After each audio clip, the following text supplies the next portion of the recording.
Well, good evening. This is Hound Dog Steve coming to you on the 23rd of January. And welcome back to all of my listeners, and welcome to any new people out there who are joining this channel for the first time. And I hope that we can prove to be entertaining as well as being informative at the same time. So what we've got this evening is a couple of stories, one on Brexit, because Jeremy Corbyn, now the leader of the Labour Party, is calling for another referendum. And the other topic we're going to cover is a reconciliation, 1963 reconciliation agreement between France and Germany that has been re-signed. There has been some changes to this agreement. And of course you remember that during the Second World War, France capitulated almost immediately to Germany, and they were overrun by the Germans. They took over every government department and so on and so forth, and so France was really just an extension of the Third Reich at the time. And so this is a very interesting deal that was signed in Aachen, and we're going to take a look at that. It's the comments, actually the comments that were made, that are absolutely fascinating. Anyway, let's go take a look at these two clips, and then we'll come back and I'll do a wrap up. Okay, here we go. Labour calls for vote that could spark second Brexit referendum. The UK's main opposition party is backing a plan that could open the door to a second European Union referendum, bringing the possibility of stopping Brexit a step closer. Labour leader Jeremy Corbyn proposed a series of non-binding votes in Parliament on options for how the UK can avoid a no-deal Brexit. One of those options is a new referendum. This particular amendment is unlikely to pass, but it's still a significant step that could fuel the campaign to give voters a chance to think again. It is the first time the Labour leader has put his name to a proposal in Parliament preparing the path for a new public vote. The amendment is likely to be put to a vote in the House of Commons on January 29th. More than 2 years since the first vote on Brexit, the UK has yet to negotiate an exit accord that can win the backing of Parliament. May's deal was rejected by lawmakers last week by a historic margin, and she's now trying to revise the agreement with the EU to win over opponents at home. At the same time, members of Parliament are trying to break the deadlock, proposing measures such as extending membership and maintaining close ties to the bloc. While this amendment is unlikely to pass, as few, if any, Tories will support a motion bearing Corbyn's name, but other amendments calling for a public vote and aimed at garnering broader support could be proposed in the coming days. The key question is whether Corbyn, who has so far been equivocal about his support for a second referendum, will now allow or even instruct Labour members of Parliament to back them. Obstacles to a second referendum. 1. There's probably not a majority in Parliament, at least for now. 2. Legislation would be needed to make it happen, taking time. 3. What would the question be? That will require debate, more time. 4. It would mean delay to exit day, enraging Brexiteers. 5. The government says it'll take a year to arrange. 6. Labour leader Jeremy Corbyn would prefer an election. 7. May sees it as a betrayal of the referendum in 2016, and so it is. Our amendment will allow MPs to vote on options to end this Brexit deadlock and prevents the chaos of a no deal, Corbyn said in an emailed statement. It's time for Labour's alternative plan to take centre stage while keeping all options on the table, including the option of a public vote. About 10 Conservative members of Parliament are already campaigning for another plebiscite, though that's probably not enough to outweigh the number of Labour MPs who would vote against one, even if instructed to do otherwise. Any referendum would also take months to organise, meaning that Britain's departure from the EU would have to be delayed. So there you go. I hope we don't go to a second vote. It would just be such a betrayal. Theresa May is absolutely right. We can't just keep having votes until you get the right answer. We went through that in Canada with Quebec and their referendum to separate from Canada. And, the Parti Québécois said it's going to be like a continual trip to the dentist until we get the right answer. So there you go. Louis XVI, aka Emanuel Macron, runs to Merkel's arms in Aachen Treaty. French President Emmanuel Macron's comparison of the Yellow Vest movement to the times of King Louis XVI, who, as Macron rationalises, met his tragic fate by refusing to embrace reforms.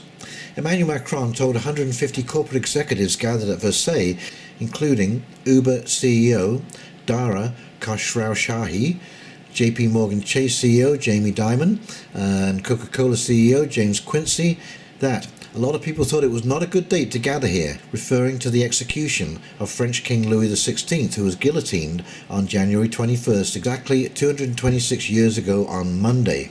But when you look at French history, if at the end they ended up like that, it's because a lot of leaders decided not to reform.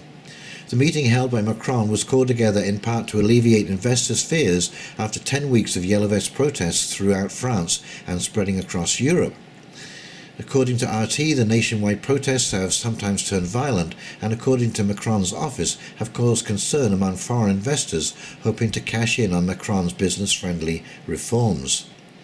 Notably, Macron reassured his CEO guests that he would not roll back what we have done in the past 18 months.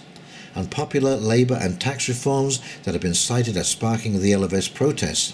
Macron also said that the Yellow Vest movement had been spurred by middle-class anger over globalisation, arguing that similar sentiments had given rise to Brexit and populist governments across Europe. French President Emmanuel Macron's push for what he previously called a real European army got a big boost on Tuesday amid France and Germany signing an updated historic treaty reaffirming their close ties and commitment to support each other during a ceremony in the city of Aachen, a border town connected to Charlemagne and the Holy Roman Empire. But the timing for the renewal of the two countries' 1963 post-war reconciliation accord is what's most interesting.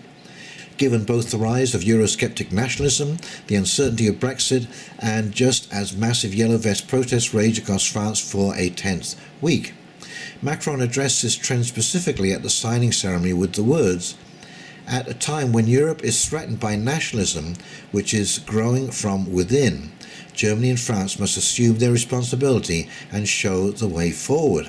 Germany's Angela Merkel agreed, adding in her own remarks, "We are doing this because we live in special times and because in these times we need resolute, distinct, clear, forward-looking answers."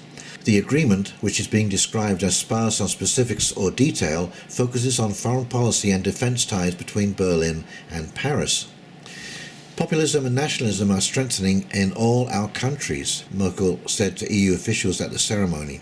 74 years, a single human lifetime, and the end of the Second World War. What seems self-evident is being called into question once more. Macron said, "Those who forget the value of Franco-German reconciliation are making themselves accomplices to the crimes of the past. Those who spread lies are hurting the same people they are pretending to defend by seeking to repeat history." And in remarks that formed another affirmation that the two leaders are seeking to form an EU army, Merkel said just before the signing of the treaty, "The fourth article of the treaty says we, Germany and France, are obligated to support and help each other, including through military force in case of an attack on our sovereignty." The text of the updated treaty includes the aim of a German-French economic area with common rules and a common military culture that Merkel asserted could contribute to a creation of a European army. Later, before a press pool, Merkel endorsed the idea of a joint European army further. "We have taken major steps in the field of military cooperation. This is good and largely supported in this House.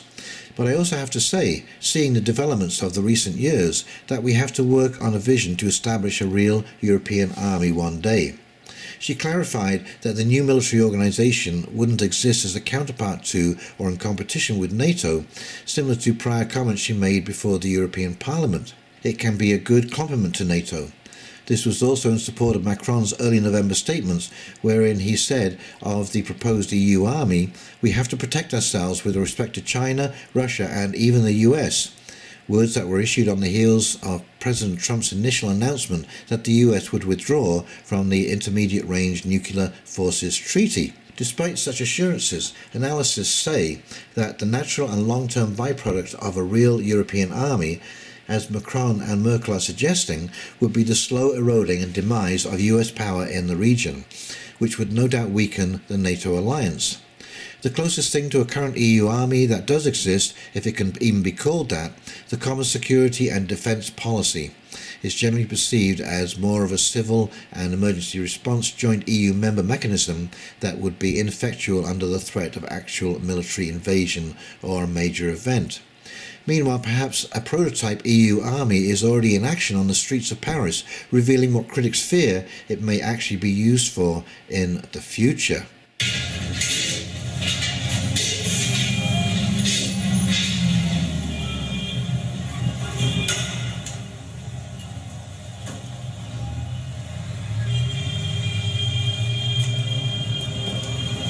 So now we have combat-ready armoured vehicles with the EU flag, which are being used against unarmed European protesters who are demonstrating against the pro-EU authoritarian regime. Still think the EU is a project for peace?